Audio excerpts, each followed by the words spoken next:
ini sendiri.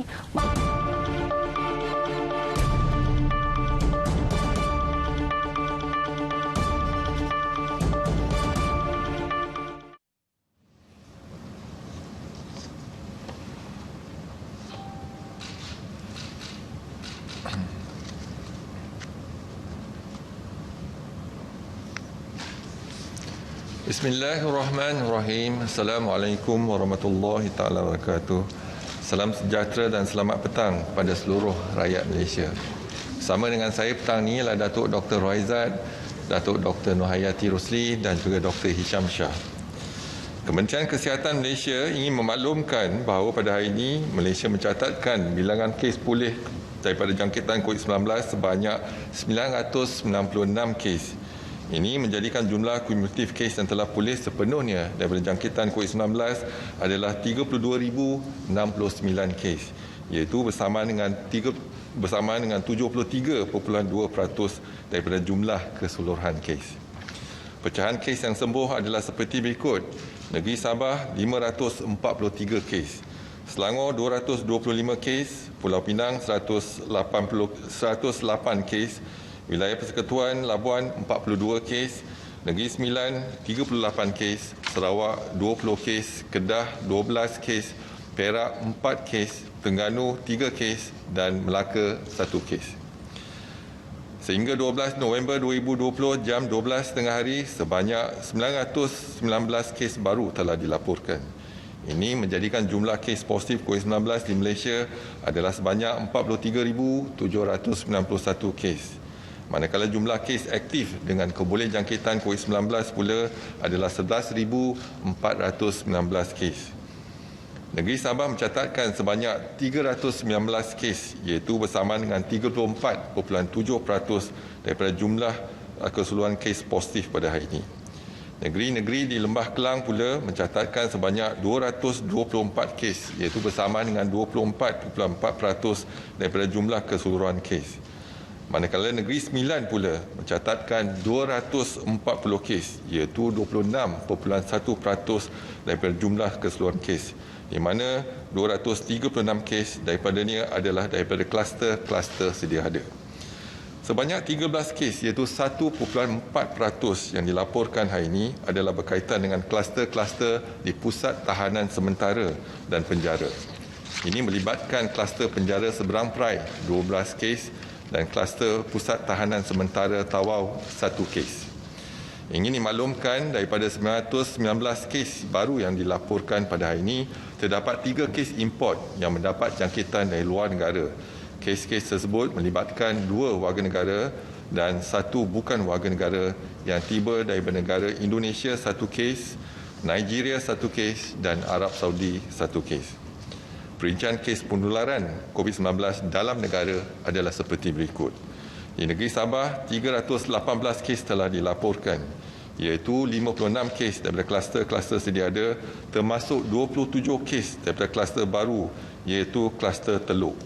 143 kes daripada saringan kontak rapat kes positif dan 119 kes daripada lain-lain saringan. Di Negeri Sembilan, 240 kes telah dilaporkan pada hari ini, iaitu 236 kes daripada kluster sedia ada, 3 kes daripada saringan kontak rapat kes positif dan 1 kes daripada lain-lain saringan.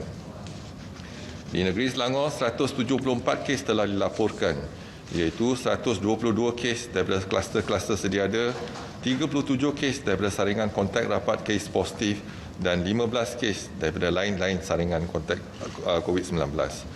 Di Pulau Pinang, 63 kes telah dikesan, iaitu 56 kes daripada kluster sedia ada dan 8 kes daripada saringan kontak rapat kes positif. Di wilayah Persekutuan Kuala Lumpur, 47 kes telah dilaporkan, iaitu 39 kes daripada kluster sedia ada, 2 kes daripada saringan kontak rapat kes positif dan 6 kes daripada lain-lain saringan. Di wilayah Persekutuan Labuan, 35 kes telah dikesan, 20 kes daripada kluster sedia ada, 13 kes daripada saringan kontak rapat kes positif, 2 kes daripada lain-lain saringan. Di negeri Sarawak, 8 kes telah dilaporkan, 3 kes daripada kluster sedia ada, 3 kes lagi daripada saringan kontak rapat kes positif dan 2 kes daripada lain-lain saringan.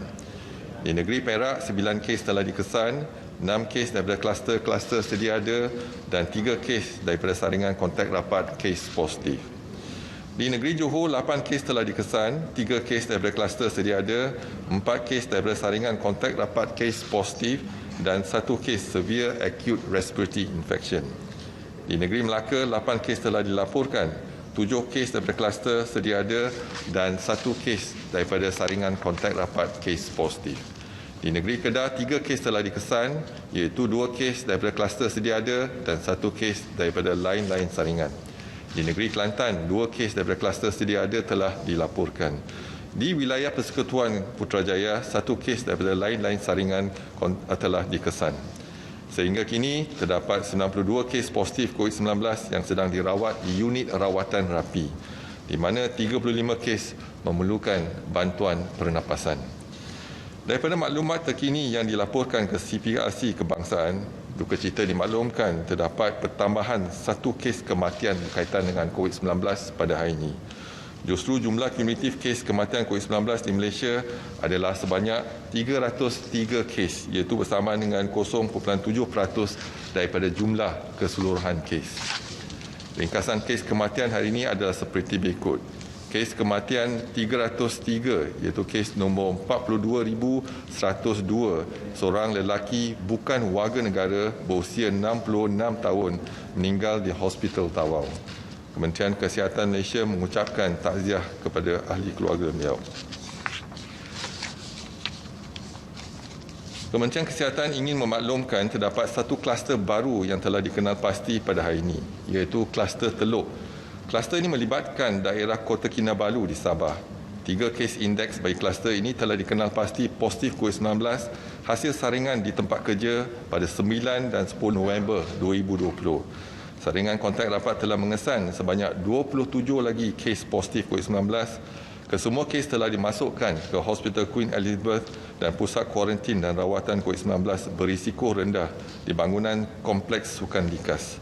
Sehingga 12 November 2020, sejumlah 128 individu telah disaring, di mana 30 kes dikesan positif termasuk 27 kes positif pada hari ini.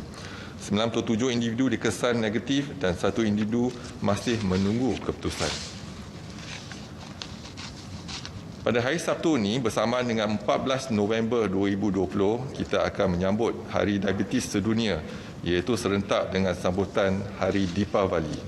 Pada kita memenangi COVID-19, harus diingatkan bahawa penyakit tidak berjangkit juga perlu dikawal. Sehingga kini terdapat sebanyak 3.8 juta orang mengidap penyakit diabetes di Malaysia. Jurawat memainkan peranan sangat penting dalam aktiviti pencegahan, saringan, rawatan serta pemulihan pesakit diabetes. Bagi menghargai mereka, tema Hari Diabetes pada tahun ini ialah Diabetes Jururawat Nadi Perubahan. Pada meraikan sambutan Hari Deepavali, jangan lupa untuk makan secara berhemah, patuhilah SOP yang telah ditetapkan dan juga menjalani saringan kesihatan. Dengan kerjasama Perbadanan Putrajaya, bermula pada jam 7 malam hari ini sehingga 15 November 2020, Light Up Blue at Putrajaya akan berlangsung, di mana bangunan-bangunan dan persekitaran di Putrajaya akan dilimpahi dengan cahaya biru sebagai tanda sokongan dan penghargaan kepada para jururawat dan lain-lain petugas barisan hadapan yang terus cekal dalam memberikan penjagaan penyakit diabetes dan penyakit-penyakit kronik yang lain, terutamanya dalam keadaan semasa yang mencabar ini. Kementerian Kesihatan ingin menasihati orang ramai agar terus patuhi saranan serta nasihat-nasihat kesihatan yang sering ditekankan. Jadikanlah nasihat-nasihat ini satu kebiasaan baru dalam kehidupan seharian. Elakkan 3S, iaitu elak kawasan yang sesak, elak kawasan yang sempit dan elak sembang atau tutur dengan jarak yang dekat. Amalkan 3W, iaitu kerap mencuci tangan dengan air dan sabun, memakai alat pelutup muka di tempat awam atau jika bergejala, dan amaran daripada Kementerian Kesihatan yang lebih berkonsep peringatan seperti elakkan bersalaman dan bersentuhan termasuk melagakan mana-mana bahagian tubuh badan sebagai menggantikan cara kebiasaan bersalaman. Amalkanlah etika batuk dan bersin yang betul. Dapatkanlah rawatan segera jika bergejala, duduk di rumah dan elakkan aktiviti kunjung-mengunjung. Lakukanlah aktiviti disinfeksi dan pembersihan di kawasan yang kerap disentuh. Patuhilah kepada SOP sebagai norma baru. Syarat-syarat seperti yang ditetapkan di bawah Perintah Kawalan Pergerakan. Orang yang berisiko tinggi seperti kanak-kanak, bayi, pewarga emas dan orang kurang upaya perlu dilindungi. Manakala individu tidak sihat dan bergejala dikehendaki segera menjalani pemeriksaan kesihatan. Penjarakan fizikal sekurang-kurangnya 1 meter diamalkan pada setiap masa. Kementerian akan terus memantau perkembangan kejadian jangkitan dalam negara dan juga di luar negara melalui maklumat yang diperolehi daripada pihak WHO. Orang awam akan sentiasa dimaklumkan sebarang perkembangan terkini dan kementerian akan memastikan langkah pencegahan dan kawalan dilaksanakan secara berterusan. Seterusnya, sila tumpu perhatian kepada gambar rajah di atas, iaitu kes seharian dan unjuran ramalan kes COVID-19 menggunakan model SEIR daripada 1 Oktober 2020 sehingga 14 November 2020.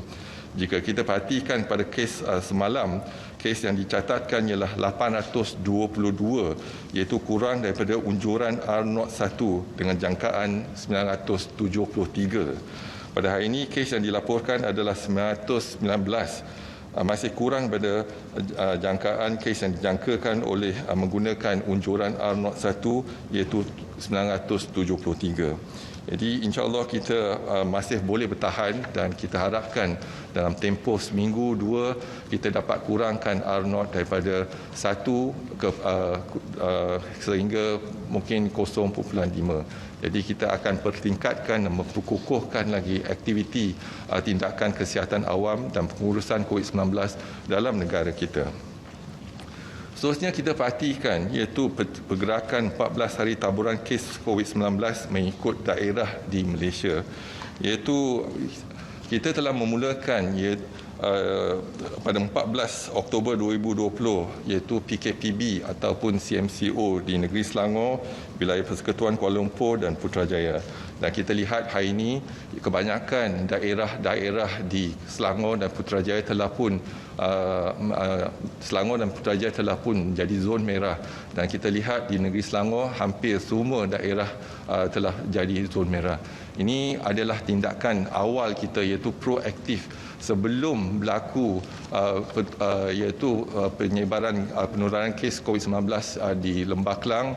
Tindakan awal telah dijalankan iaitu melaksanakan PKPB sebelum kes-kes menular, iaitu pada 14 Oktober 2020. Jika tindakan kita lewat, mungkin keadaan akan lebih buruk pada hari ini. Dan kita bimbang hari ini ada peningkatan 240 kes di Negeri Sembilan, khususnya di Seremban. Dan ini adalah sempadan. Kalau kita lihat hari ini, pada sekiranya kita gabungkan jumlah kes di Lembah Kelang, iaitu di Negeri Selangor, Kuala Lumpur dan Putrajaya, dan dengan Negeri Sembilan, jumlah kes ialah 453 kes, iaitu lebih tinggi dari Negeri Sabah. Inilah kebimbangan Kementerian Kesihatan di Lembah Kelang dan Negeri Sembilan, iaitu kita lihat bagaimana kita dapat menjalankan aktiviti kesihatan awam. Ini adalah kerana kepadatan penduduk yang tinggi dan juga pergerakan penduduk daripada satu kawasan ke satu kawasan yang lain. Dan kita juga melihat kepada aktiviti melintas sempadan, iaitu sempadan daerah dan juga sempadan negeri. Inilah cabaran kita dan kita harus mengambil tindakan proaktif dan preemptif untuk kawasan-kawasan tersebut. Dan kita telah pun menamakan 2-3 lokaliti yang kita syaki ada kes-kes yang tinggi dan kita laksanakan temko di kawasan tersebut. Seterusnya, kalau kita lihat keadaan semasa iaitu di negeri Sabah dan Sarawak, di negeri Sabah kita telah lihat kes-kes untuk 4 hari kebelakangan ini dah menjadi lebih stabil kalau dibandingkan dengan minggu-minggu lepas. Jadi kalau kita lihat di negeri Sabah pula, kes adalah kawasan iaitu zon daerah dah jadi hijau. Jadi kita harap dalam tempoh seminggu ataupun dua kita dapat mengawal keadaan di negeri Sabah. Dan juga apa yang penting kita lihat di negeri Sarawak, Kuching telah dikenal pasti sebagai daerah yang telah kita PKPB-kan. Tetapi apa yang penting adalah untuk kita melindungi daerah-daerah yang hijau.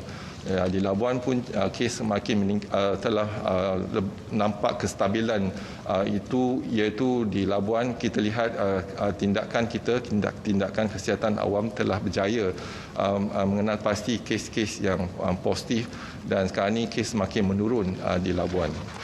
Seterusnya dimaklumkan laporan penggembara dan pemas tautin tetap dikesan positif COVID-19 dan pulang dari luar negara dari 3 April hingga 12 November 2020 adalah sejumlah 1,242 kes. Pada hari ini ada pertambahan 3 kes import, iaitu masing-masing 1 kes pulang dari Indonesia, Arab Saudi dan Nigeria. Setakat 12 November 2020, sejumlah 290 kluster telah dilaporkan dan 133 kluster telah pun tamat pemantauan dan pengawasan untuk tempoh 28 hari, termasuk 3 kluster pada hari ini, iaitu kluster pulau yang melibatkan 53 kes, iaitu 48 warga negara dan 5 bukan warga negara, dan tiada kes kematian. Kluster kedua yang telah tamat ialah kluster Bah Ros yang melibatkan 11 kes warga negara dan tiada kematian. Kluster terakhir, yang kluster ketiga, ialah kluster Bah Ketil, iaitu melibatkan 15 kes warga negara dan juga tiada kematian. Dimaklumkan laporan kluster COVID-19 yang aktif di Malaysia sehingga 12 November 2020 adalah sejumlah 157 kluster, termasuk 1 kluster baru pada hari ini, iaitu daripada 157 kluster aktif, 42 kluster aktif ada pertambahan kes dan 115 kluster aktif tiada pertambahan kes pada hari ini. Kluster yang pertama iaitu di Negeri Sembilan dan juga di Kelantan ialah kluster Cergas. Ada pertambahan kes baru 221, menjadikan jumlah kes 724. Jumlah yang disaring ialah 3,092. Kluster kedua ialah kluster Kaya, masih ada pertambahan 51 kes, menjadikan jumlah kes 754 dan jumlah yang disaring ialah 2,590. Kluster ketiga ialah kluster Tapak Bena Daman Lela, ada pertambahan 30 kes, menjadikan jumlah kes 91, jumlah yang disaring 2,104. Kluster Teluk di Sabah ada pertambahan 27 kes, jumlah kes adalah 30 dan jumlah yang disaring adalah 128. Kluster Bayan ada pertambahan 21 kes, menjadikan jumlah kes ialah 149, jumlah yang disaring 3,303. Kluster Jaya masih ada pertambahan 20 kes, menjadikan jumlah kes 88, jumlah yang disaring 229. Kluster Usaha ada pertambahan 19 kes, jumlah kes 252, jumlah yang disaring adalah 620. Kluster Ria 30 di Sabah masih ada pertambahan 18 kes, jumlah kes ialah 93 dan jumlah yang disaring 966. Kluster Penjara Seberang Perai ada pertambahan 12 kes, menjadikan jumlah kes 515. Jumlah yang disaring 3,182. Kluster Lengkok ada pertambahan 12 kes, menjadikan jumlah kes 226 dan jumlah yang disaring 1,063. Kluster Intan masih ada pertambahan 12 kes, jumlah kes ialah 97, jumlah yang disaring 1,130. Kluster Permatang ada pertambahan 12 kes, jumlah kes 64, individu disaring 1,506. Kluster Titian di Labuan ada pertambahan 11 kes, menjadikan jumlah kes 61, jumlah yang disaring 530. Kluster Hentian masih ada pertambahan 9 kes, jumlah kes adalah 498, jumlah yang disaring 2,306. Kluster Teratai masih ada pertambahan 8 kes, jumlah kes 104, jumlah yang disaring 225. Kluster Berendam ada pertambahan 7 kes, menjadikan jumlah kes 26, jumlah disaring 2,404. Kluster utama masih ada pertambahan kes, iaitu 5 kes, jumlah yang disaring 269. Individu disaring setakat inilah 1,222. Kluster Perigi masih ada pertambahan 5 kes, menjadikan jumlah kes 105, jumlah yang disaring 151. Kluster Seri Terapi ada pertambahan 5 kes, jumlah kes 23 dan jumlah yang disaring 484. Kluster Buntar ada pertambahan 4 kes, jumlah kes 80 dan individu disaring 1,222. Kluster Telipuk di Sabah ada pertambahan 4 kes, jumlah kes 22, yang disaring 164. Kluster Danau ada pertambahan 4 kes, jumlah kes 13, disaring ialah 1,672. Kluster Bena Labuan ada pertambahan 3 kes, jumlah kes 49, jumlah disaring 214. Kluster Padang ada pertambahan 3 kes, jumlah kes 16, jumlah disaring 745. Kluster Sagu King ada pertambahan 2 kes, jumlah kes 378, yang disaring ialah 3,539. Kluster Rengas ada pertambahan 2 kes, jumlah kes 115 dan jumlah disaring ialah 513. Kluster Keladi masih ada pertambahan 2 kes, jumlah kes 54, yang disaring 354. Kluster Taman Bunga ada pertambahan 2 kes, jumlah kes 50, yang disaring 1,386. Kluster Bah Medan di Sepang, Selangor ada pertambahan 2 kes, jumlah kes 44, jumlah disaring 399. Kluster Wisma Sabekas ada pertambahan 2 kes, jumlah kes 41, jumlah disaring 1,192. Kluster Nahabah di Kota Belud, Sabah ada pertambahan 2 kes, jumlah kes 32, yang disaring 462. Kluster Pusat Tahanan Sementara Tawau ada pertambahan 1 kes, jumlah kes 612, jumlah yang disaring 1,671. Kluster Green Hill di Sarawak ada pertambahan 1 kes, jumlah kes 88, individu disaring 1,486. Kluster Bah Tropicana masih ada pertambahan 1 kes, jumlah kes 72, yang disaring adalah 908. Kluster Jernih ada pertambahan 1 kes, jumlah kes 36, jumlah disaring 124. Kluster Mombok ada pertambahan 1 kes, jumlah kes 35, yang disaring 765.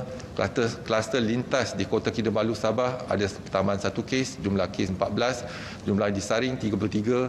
Kluster Kuber di Kelantan ada pertambahan 1 kes, jumlah kes 12, jumlah yang disaring 434. Kluster Haven di Lahad Datu, Sabah ada pertambahan 1 kes, jumlah kes 12, yang disaring 150. Kluster Saga di Kota Kinabalu, Sabah ada pertambahan 1 kes, jumlah kes 10, yang disaring 56. Kluster Sepanggar ada pertambahan 1 kes, jumlah kes ialah 9, jumlah disaring 95. Dan kalau kita lihat kluster-kluster yang lain tiada pertambahan, iaitu Penjara Kepayang, kluster Tembok, kluster Benteng Lahad Datu, kluster Penjara Reman, kluster Bangau-Bangau dan Penjara Sandakan tiada pertambahan kes pada hari ini. Seterusnya dimaklumkan laporan kapasiti harian 61 makmal COVID-19 di seluruh negara yang menjalankan ujian RT-PCR pada 11 November 2020 adalah sejumlah 59,390 ujian.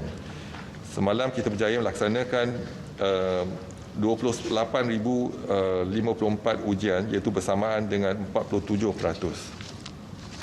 Dimaklumkan juga kapasiti harian 3 makmal COVID-19 di negeri Sabah yang menjalankan ujian RT-PCR pada 11 November 2020 adalah sejumlah 2,700. Semalam ketiga-tiga makmal berjaya menjalankan 2,919 ujian, iaitu bersamaan dengan 108%. Laporan jumlah kumulatif sampel RT-PCR yang dihantar ke Semenanjung dari negeri Sabah adalah sejumlah 47,809 sampel ujian. Jadi semalam pada 11 November 2020 sejumlah 1,418 ujian telah dihantar dari negeri Sabah ke Semenanjung. Dilaporkan juga jumlah kumulatif ujian RT-K antigen yang dijalankan seluruh negara sehingga 11 November 2020 adalah sejumlah 434,502 ujian. Daripada jumlah tersebut, 8,076 ujian adalah positif COVID-19 bersama dengan 1.9%. Laporan jumlah kumulatif ujian RT-K antigen di negeri Sabah sehingga 11 November 2020 adalah sejumlah 143,922 ujian. Jadi daripada jumlah tersebut 7,052 ujian adalah positif COVID-19 bersama dengan 4.9%. Semalam saja di negeri Sabah kita berjaya menjalankan 2,949 ujian RT-K antigen, iaitu dan dikesan 71 kes dikesan positif bersama dengan 2.4%.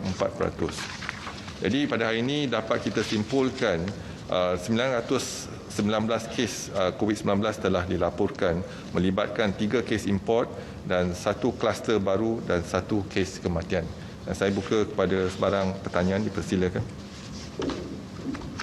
Saya Kandang Sri. Assalamualaikum. Dari Malaysia kini, saya ada 3 soalan. Pertama sekali nak minta Tan Sri kalau boleh, Tan Sri menyatakan tadi bahawa Negeri Sembilan sekarang menunjukkan peningkatan, macam semalam ada 225 kes, hari ini ada 240. Jadi apakah KKM menjangkakan peningkatan kes di Negeri Sembilan ini akan berlanjutan sampai bila, dan unjuran puncak bilangan kes dan bila dijangka akan boleh diturunkan? Yang kedua, ini berkaitan dengan langkah PKPD yang dijalankan di Salak Tinggi. Menteri Kanan ada menyatakan tadi bahawa polis telah diarahkan untuk menjejak 400 orang yang menghilangkan diri. Tapi kalau dilihat sebelum ini, langkah PKPD ini dan sendiri dilaksanakan pada peringkat awal MCO dulu, dibuat dengan cara melaksana dulu blokade baru diumumkan, tapi kini nampak gayanya umum dulu baru laksana, dan kelihatan kini ada bukti bahawa ianya mungkin adalah satu yang counterproduktif banding dengan tujuannya. Adakah KKM akan menasihatkan MKN supaya mengubah SOP dalam mengumumkan PKPD ini? Dan yang terakhir sekali, terdapat tempat kerja atau institusi yang diarahkan tutup kerana berlakunya jangkitan atau kluster di tempat-tempat terbabit. Ini termasuk setengah kilang, tetapi terdapat juga kilang-kilang yang terus dibenarkan beroperasi walaupun ramai pekerja telah didapati positif dan adanya kluster jangkitan. Apakah kriteria atau ketetapan KKM dalam isu kluster yang membabitkan sektor tempat kerja ni? Terima kasih. Terima kasih. Ada 3 soalan. Jadi soalan pertama ialah kes yang bertambah di Negeri Sembilan, iaitu kita lihat pada hari ini ada 239 kes, dan iaitu daripada kluster-kluster yang sedia ada. Dan hari ini kita lihat kluster yang aktif ialah kluster Cegas yang dilaporkan hari ini ialah 220 kes. Kluster Cegas ni melibatkan sebuah kilang di Seremban, dan kita lihat kilang tersebut juga berhampiran dengan kluster Sofi, iaitu Mat Tafiz, dan mungkin ada jangkitan berlaku di kawasan tersebut. Dan apa yang kita telah laksanakan, menjalankan saringan kepada pekerja-pekerja kilang, terutamanya di asrama mereka, dan tindakan nyahkuman telah pun dijalankan. Dan kita telah kenal pasti, walaupun kita tak temko kawasan tersebut, sebab kita kenal pasti pekerja-pekerja kilang tersebut, dan saringan telah dijalankan dan kilang tersebut dihentikan operasi buat sementara waktu, dan kita menjalankan saringan kepada semua asrama tersebut, dan kes-kes yang telah dikesan positif akan dikuarantinkan di hospital ataupun pusat kuarantin, dan kes-kes yang terdedah kepada kes-kes yang positif, mereka akan dikuarantinkan di pusat kuarantin yang telah dikenal pasti. Jadi tindakan telah kita jalankan, dan kita harap dapat kita mengesan kes-kes iaitu pekerja-pekerja iaitu dalam kluster tersebut.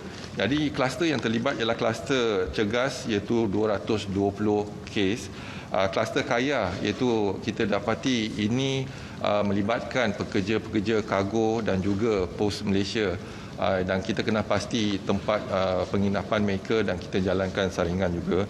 Ada kluster Lengkok dan kluster Taman Bunga dan kluster Jernih. Inilah aktiviti-aktiviti dalam kluster ini yang telah kita kenal pasti dan kita pantau. Diharapkan tiada pertambahan kes di kluster-kluster tersebut. Dan soalan yang kedua ialah semalam di Salak Tinggi, memang betul kita telah lihat iaitu kawasan berisiko, dan penilaian risiko kita mengatakan itulah tempat penginapan, iaitu antara kluster-kluster di Selangor Selatan dan juga utara dan Negeri Sembilan, dan kita telah tempokan kawasan tersebut. Dan memang betul kalau kita umumkan terlalu awal, mungkin ada orang yang akan bergerak dan juga meninggalkan kawasan tersebut. Tetapi mungkin ada juga yang terperangkap kalau kita duduk situ. Contohnya mereka duduk di hotel dan sebagainya akan perangkap untuk 14 hari. Tapi apa yang pasti ialah kita nasihatkan mereka untuk tampil ke depan untuk saringan. Kerana saringan yang diberikan oleh Kementerian Kesihatan adalah percuma. Tetapi kalau mereka menjalankan saringan sendiri, mungkin akan mereka terpaksa bayar yuran saringan tersebut lebih kurang RM300. Tapi yang ini ditanggung oleh Kementerian Kesihatan. Dan kita dapati ada ramai pekerja-pekerja asing di situ. Pekerja asing yang ada iaitu yang padi iaitu dengan izin, tak ada masalah, mereka tak lari sebab kita membantu mereka menjalankan saringan. Kalau mereka laksanakan saringan sendiri, mereka kena bayar RM300 contohnya lah. Tetapi yang kita rasa yang lari daripada kawasan tersebut ialah pendatang asing tanpa izin. Ini kerana mereka bimbang kalau disaring, lepas disaring mereka akan ditangkap, masuk ke depo tahanan immigration dan sebagainya. Inilah yang kumpulan inilah yang kita bimbang mungkin telah melarikan diri. Tetapi walau bagaimanapun kita akan menjejak mereka dan nasihatkan mereka untuk tampil ke depan. Dan kita akan lihat bagaimana untuk menyelesaikan masalah iaitu pendatang asing tanpa izin. Inilah masalah yang kita hadapi sekarang ini, bukan hanya di Semenanjung tetapi juga di Sabah dan Sarawak. Jadi pendatang asing tanpa izin semakin meningkat, iaitu melintasi jalan-jalan tikus ke sempadan dan juga masuk ke negeri-negeri contohnya di Sabah, Sarawak, Johor dan sebagainya. Itulah tindakan kita. Dan soalan ketiga ialah melihat kepada apakah ciri-ciri kriteria yang digunakan pakai untuk kita menentukan sesebuah tempat. Jadi apabila kita kenal pasti lokaliti tersebut, kita akan melihat kepada penilaian risiko kita. Itu kalau penilaian risiko menunjukkan iaitu kawasan tersebut, banyak kawasan tersebut yang terlibat, jadi kita mungkin akan cadangkan temko di kawasan tersebut dan kita tutup kilang ataupun kedai dan sebagainya. Tapi ada kalanya kita kalau kita rasa risiko dia tinggi, kita akan menggunakan iaitu akta kita Seksyen 18-1-D iaitu Akta Pencegahan dan Pengawalan Penyakit Berjangkit 1988 iaitu Akta 342 untuk pihak pengurusan permis menjalankan kerja-kerja disinfeksi dan sebagainya. Dan ada kalanya kita berbincang dengan tuan punya kedai ataupun kilang untuk sama-sama kita bantu untuk menjalankan aktiviti saringan dan juga penyakuman di kawasan tersebut. Jadi bukan hanya kita menggunakan kaedah iaitu menggunakan akta, tetapi kita juga berbincang dengan tuan punya kedai ataupun kilang dan untuk melihat bagaimana kita boleh membantu mereka untuk menyaring pekerja-pekerja mereka. Dan yang pasti matlamat kita ialah mengenal pasti kes-kes yang positif dan kita asingkan kes yang positif di hospital ataupun pusat kuarantin, dan kes-kes yang terdedah akan dikuarantinkan untuk tempoh 14 hari. Inilah kerjasama antara kita dengan tuan kedai ataupun tuan kilang untuk kita menyelesaikan masalah mereka bersama. Okey, terima kasih. Assalamualaikum Tan Sri, Farhan daripada Bernama. Baik Tan Sri, baru-baru ini Korea Selatan mengesan penularan seseramung burung H5N8 dan keluarkan amaran penularan wabak itu. Malah virus sama turut dikesan merebak di Eropah Barat. Virus itu dikatakan dibawa oleh burung liar dan kemungkinan juga spesies burung migrasi. Memandangkan kita masih lagi berperang dengan COVID-19 dan Malaysia juga antara lokasi burung migrasi, timbul pula virus ini, bagaimana kesiagaan KKM terhadap virus ini, dan mungkin boleh kongsi sedikit maklumat tentang wabak ini. Terima kasih atas soalan tersebut. Memang setiap tahun kita lihat ada perkembangan iaitu virus ni bermutasi dan juga H5N8 contohnya. Tetapi sekarang ni kita dapati virus tersebut didapati di burung saja, tapi sama ada menjangkiti manusia ke tidak, itu yang kita bimbangkan. Tapi kita akan rujuk kepada DBS untuk kita lihat bagaimana perkembangan iaitu virus tersebut di haiwan sebelum ada kes. Kalau ada kes jangkitan pada manusia, barulah Kementerian Kesihatan akan melihat risiko dan sebagainya. Setakat ni di Malaysia kita tak ada lagi jangkitan penyakit ataupun penyakit burung ni kepada manusia, tetapi kita akan memantau bersama dengan DBS.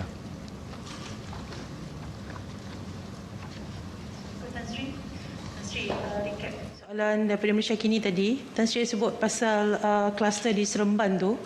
Adakah nanti kalau semakin teruk akan dicadangkan untuk buat temko di situ juga, kerana yang berlaku di bandar baru Saat Tinggi itu berrentetan daripada kluster. Terima kasih. Ya, kalau kita lihat sekarang ni kita dah laksanakan iaitu untuk PKPB seluruh negara dan kawasan-kawasan yang lokaliti yang tinggi kita akan temkokan kawasan tersebut. Jadi penilaian risiko sentiasa dijalankan di setiap negeri melihat kepada bagaimana kita boleh mengesan kes-kes yang meningkat di satu-satu lokaliti.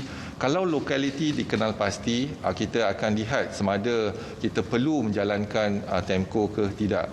Tapi kalau lokaliti itulah dikawal, contohnya kalau kita lihat kluster Sofi, kawasan dia dikawal, jadi tak perlu kita temkokan kawasan tersebut. Dan juga kluster Cergas, iaitu melibatkan kilang dan pekerja kilang. Jadi kita dapat kawal di kawasan tersebut, jadi tak perlu kita jalankan dan kita berbincang dengan majikan dan melihat kepada bagaimana kita boleh laksanakannya, cemar, nyakuman, saringan dan juga kes-kes yang terdedah pada kes positif diasingkan dan sebagainya. Ini tindakan kita. Tapi ialah kebimbangan kita kalau kita lihat sekarang ni iaitu Lembah Kelang dengan Negeri Sembilan, kes semakin bertambah. Dan ini lebih pada negeri Sabah. Jadi kita dalam tempoh kita perlu mempertingkatkan lagi aktiviti iaitu pengesanan aktif dan juga yang kita bimbangkan ialah kepadatan penduduk yang tinggi dan juga pergerakan penduduk daripada satu kawasan ke satu kawasan.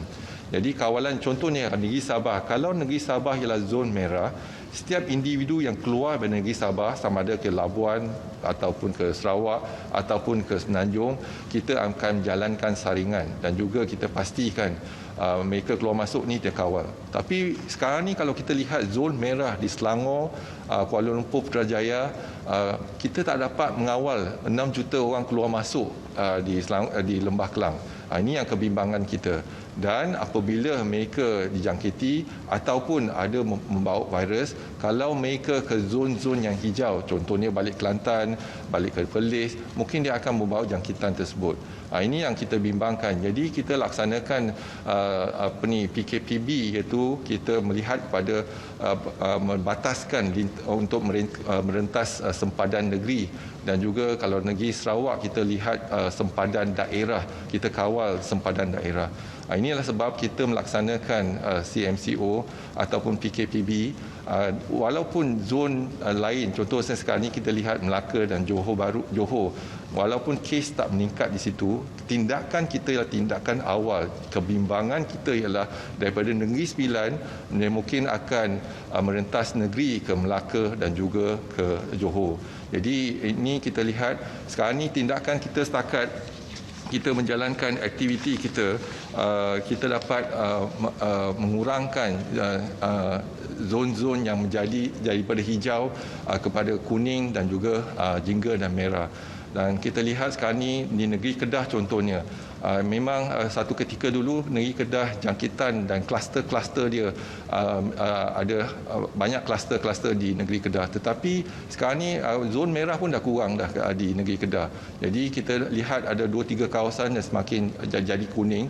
Tapi kebimbangan kita ialah apabila di negeri Pulau Pinang contohnya zon merah, di beberapa kilang yang terlibat di negeri Pulau Pinang, pekerja-pekerja ini duduk di Kulim contohnya. Jadi setiap hari ada pergerakan penduduk daripada satu negeri ke satu negeri yang lain. Jadi jangkitan mungkin berlaku. Jadi hari ini kita laksanakan CMCO hanya melihat kepada sektor sosial, pelajaran dan juga sektor sukan. Tetapi sektor ekonomi masih ada pergerakan. Jadi walaupun begitu pun kita cuba kurangkan pergerakan penduduk daripada satu negeri ke negeri yang lain, satu daerah ke daerah yang lain. Walaupun tak 100%, tetapi sekurang-kurangnya kita dapat kurangkan aktiviti sosial, contohnya perkahwinan dan sebagainya, dan juga daripada satu negeri ke negeri yang lain. Contoh, kalau kita lihat kluster Baki di Kuching, iaitu ada aktiviti pernikahan dan sebagainya. Tapi ada individu yang balik pada kluster tersebut ke negeri Perak, dan negeri Perak pun ada kluster Baki. Jangkitan berlaku di situ. Sekarang ini jangkitan virus tu ada dalam komuniti. Jangkitan berlaku di sekolah, di tempat kerja, di kilang, di pusat perubatan dan sebagainya. Inilah kita lihat bagaimana kita dapat membendung jangkitan COVID-19 ni sebelum dia merebak dengan lebih dahsyat lagi kalau di luar kawalan kita. Inilah sebab kita lihat pada tempoh, walaupun tempoh yang kita laksanakan ialah CMCO yang kita laksanakan ialah 4 minggu, tetapi kita akan lihat selepas 2 minggu kalau perkembangan di negeri-negeri yang telah kita kenal pasti, contohnya Kedah, Perak, Melaka dan Johor ada perkembangan baik, mungkin kita akan tamatkan lebih awal lagi. Tapi sebagaimana saya katakan, kita tak dapat menghalang pergerakan penduduk ataupun individu daripada satu zon ke satu zon, satu negeri ke satu negeri. Inilah kebimbangan kita. Kawalan akan dijalankan. Setakat ini kita akan lihat dengan lebih teliti lagi bagaimana kita boleh tambah baik pengesanan aktif kita. Mungkin kita akan jalan, contohnya di negeri Kelantan sekarang ni, mereka yang pulang ke negeri Kelantan daripada Lembah Kelang contohnya, diwajibkan untuk memakai gelang iaitu wristband yang warna kuning, warna jingga ialah kalau mereka terpaksa kuarantin untuk tempoh 14 hari di rumah, dan warna hijau kalau mereka ada urusan perniagaan dan sebagainya untuk hadir ke urusan perniagaan sahaja untuk mesyuarat tersebut dan tak dibenarkan untuk atau melawat tempat-tempat yang lain. Okay, kalau tak ada lagi soalan, sekali lagi saya ingin memperingatkan diri saya dan orang ramai untuk terus patuh kepada SOP. Kalau boleh kita duduk di rumah untuk tempoh seminggu 2 ni. Tapi kalau ada urusan penting di luar, pastikan kita patuh kepada SOP. Inilah satu senjata yang kita ada untuk patuh kepada SOP. Kalau rakyat Malaysia seluruhnya dapat patuh kepada SOP, kita tak perlu MCO ataupun CMCO, tak perlu PKP ataupun PKPB. Kita boleh memutuskan rantaian jangkitan COVID-19 dalam negara kita. Kita jaga keluarga kita jaga masyarakat dan juga negara kita. Sekian, wabillahi taufiq wal hidayah. Assalamualaikum warahmatullahi taala wabarakatuh. Terima kasih.